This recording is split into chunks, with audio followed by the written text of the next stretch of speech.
Greetings, everyone. Welcome to the COVID-19 training module. I'm Dr. Devansh Garg, Senior Resident from Department of Anesthesia, GTB Hospital. This is the introductory module for COVID-19. So let's start. What is SARS-CoV-2? It is the virus which causes the coronavirus disease 2019 or COVID-19. It is a positive sense single-stranded RNA virus. SARS in it stands for Severe Acute Respiratory Distress Syndrome. The virus usually enters the cell through the angiotensin converting enzyme to receptor on the cell surface. The two most important cells which are involved are the type 2 alveolar epithelial cells and the airway epithelial cells. It was declared as a pandemic on 11th March 2020 by WHO. Transmission is an important characteristic of a disease, information regarding which can help in preventive measures to be taken to stop the spread of the disease. It is mainly transmitted from person to person via respiratory droplets, either by being inhaled or deposited on mucosal surface, including aerosols produced when coughing and speaking. An aerosol is a solid particle or a liquid droplet suspended in air. The production of aerosol can be increased in certain procedures like suctioning and endotracheal tube intubation. These are the two most common procedures you will be performing day in and day out when working in the COVID wards. So you have to be prepared and wear all your personal protective equipment or gears. The transmission through contact with contaminated fomites is considered possible, although it has not yet been documented, and we have not found any cultivable virus from real life situations. So the disease transmission through aerosol or droplet is the major form of transmission for COVID-19. The other possible routes, that is fecal matter. The virus has been seen in the fecal matter, but its transmission has not been reported. Rarely, it has also been seen in blood, but transmission through it is very limited. Incubation period is the time between exposure to a virus and the onset of symptoms. With COVID-19, it is usually between 2 to 14 days, and a median of 5 days is taken. CDC indicates that people are most contagious when they show symptoms of COVID-19, but there are several studies which refute this fact and say that people can be contagious when they do not show any symptoms of COVID-19.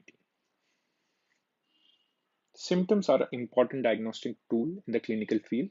The most common symptoms which we see in COVID-19 are fever, cough, and shortness of breath.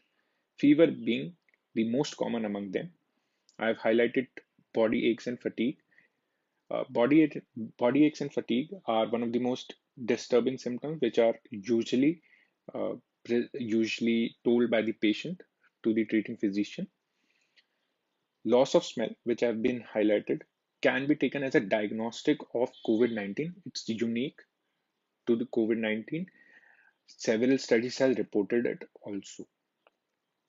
The other symptoms are usually uh, common to the common cold, which is seen. The gastrointestinal systems like diarrhea or nausea, if presented on hospital admission, can indicate a severe illness. For severity of symptomatic infection, it can be divided into mild, moderate, and severe disease. Mild disease is patients with uncomplicated upper respiratory tract infection with mild fever and mild cough. These patients usually recover in 14 days without any complication. For a moderate disease, pneumonia is seen with no signs of severe disease. Uh, m- Respiratory rate greater than 24 minutes with breathlessness or SpO2 between 90 to 93% on room air. Any of the above two symptoms can indicate a moderate disease. In the severe disease, there is a severe pneumonia with greater increase in the respiratory rate, that is more than 30 per minute, with breathlessness and a marginable or a greater fall in the saturations, that is less than 90% on room air. which indicate a severe disease.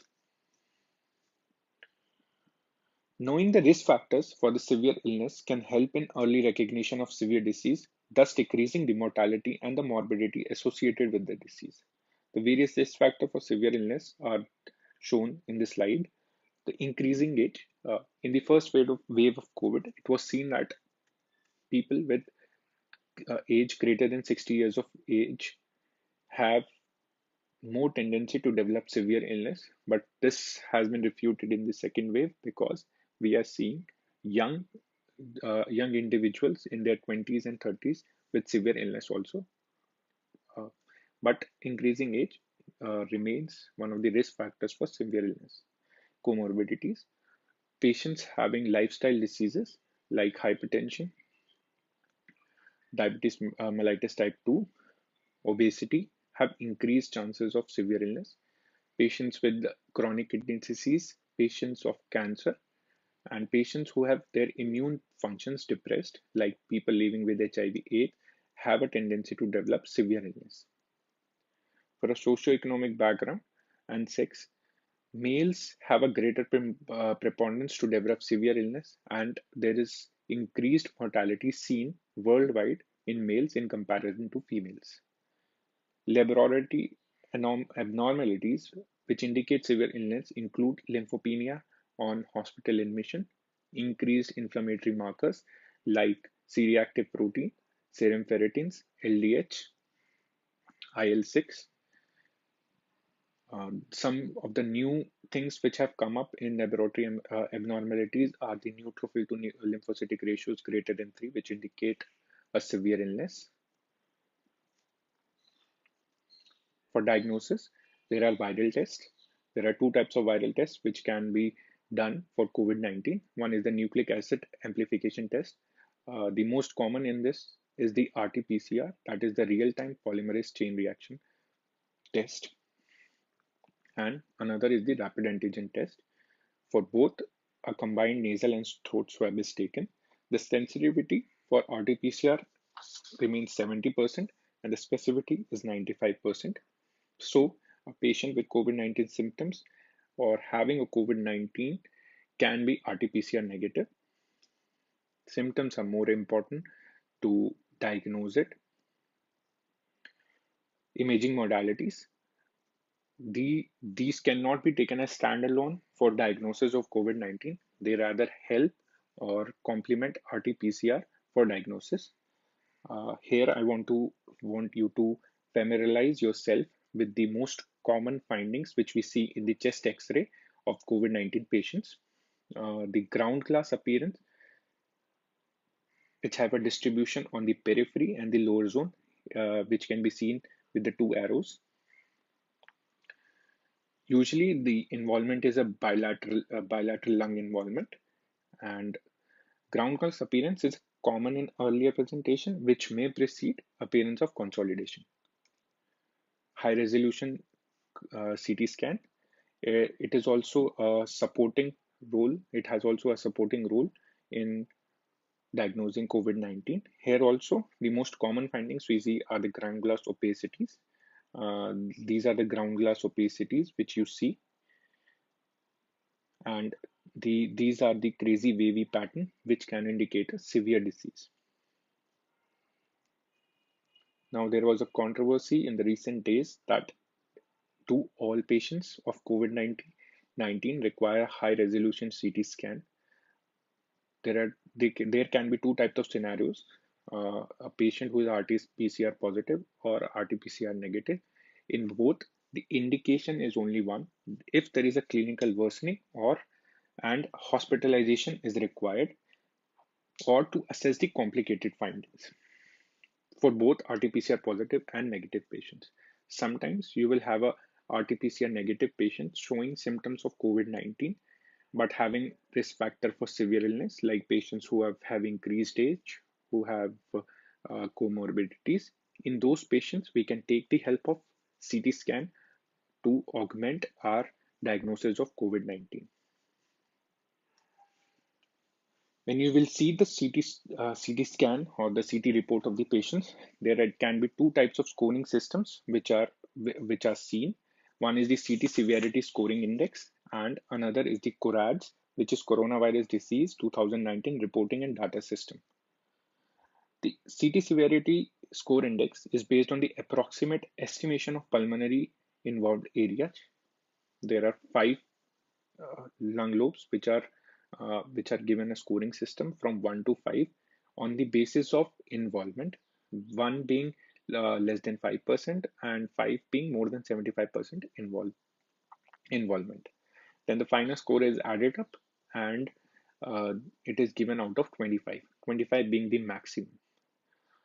For mild disease, it is usually less than 8.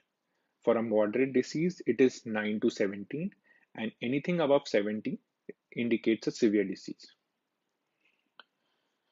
CORADS provides a level of suspicion for pulmonary involvement of COVID-19.